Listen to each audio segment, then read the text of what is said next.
Blumhouse's The Passenger is available to buy or rent on digital now. Hey, where were you, buddy? Welcome to WatchMojo, and today we're counting down our picks for the top 5 things to know about The Passenger. They start doing crack, they join a cult, or worse, they start having their own unprotected sex. For this list, we're looking at some things to keep in mind heading into Blumhouse's new thriller film. What do you hope to see in the movie? Let us know in the comments. Number 5. Story. The Passenger's title refers to 21-year-old Randy, an introverted fast food worker whose day takes a turn for the horrifying. His co-worker Benson embarks on a violent spree beginning at their restaurant. But when he sees Randy's resignation to the situation, Benson spares him and forces Randy to accompany him on the run. I mean, hell, when you were standing there, watching me, waiting for me to kill you.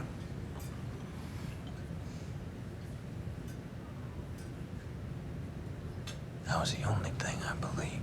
Benson, seeing both good and weakness in Randy, takes it upon himself to better him by any means necessary. This, of course, leads to further confrontations, and at a certain point, Randy will have to decide how far to go along with this twisted crusade, and whether this newfound trauma will unlock some of his own that has been long repressed. The one time I let myself react the way I wanted to, I ruined a person's life. So, yeah, maybe you're right. Maybe I'm a waste of space. Number 4. The leads. A good script is only as good as the actors bringing it to life, and thankfully, The Passenger picked a more than capable duo to lead the charge. Are you doing this? What do you mean? Oh, you mean like...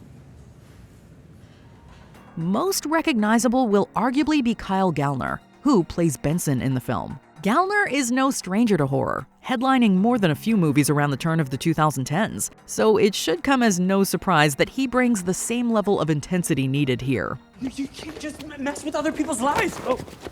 I'm not messing with anybody. I'm doing this for your own good. You say nothing good comes from you ever reacting. Well, how about never reacting at all?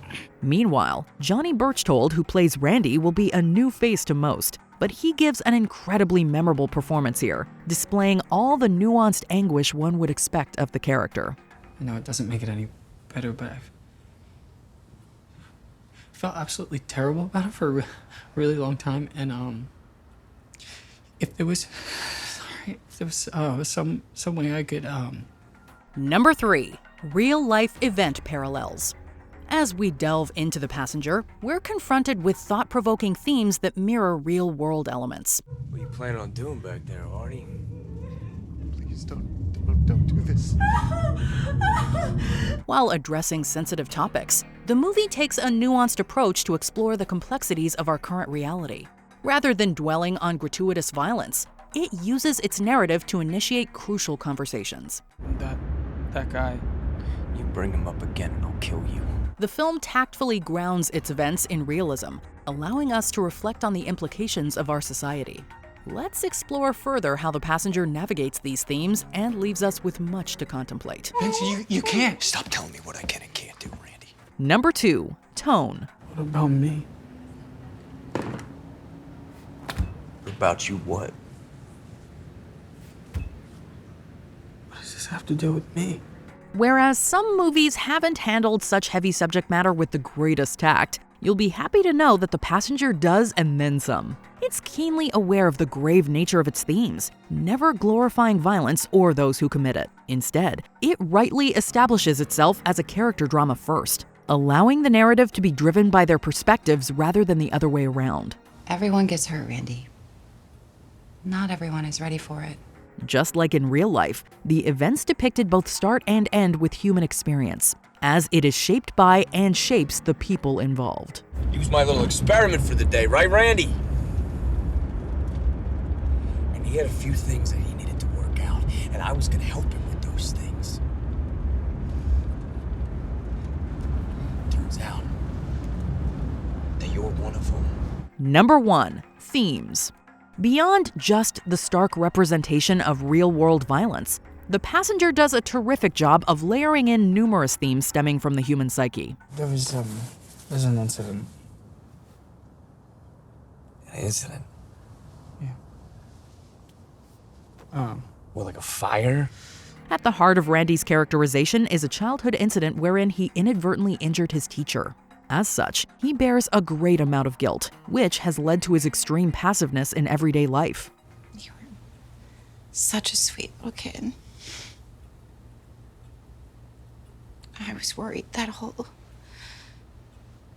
experience might have shook you up a bit.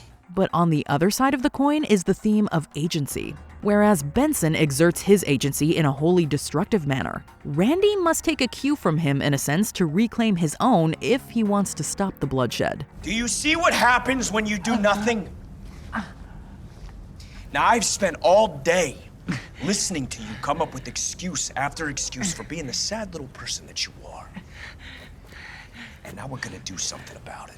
It just goes to show how much thought was put into both the film's story and characterizations. Blumhouse's The Passenger is available to buy or rent on digital now.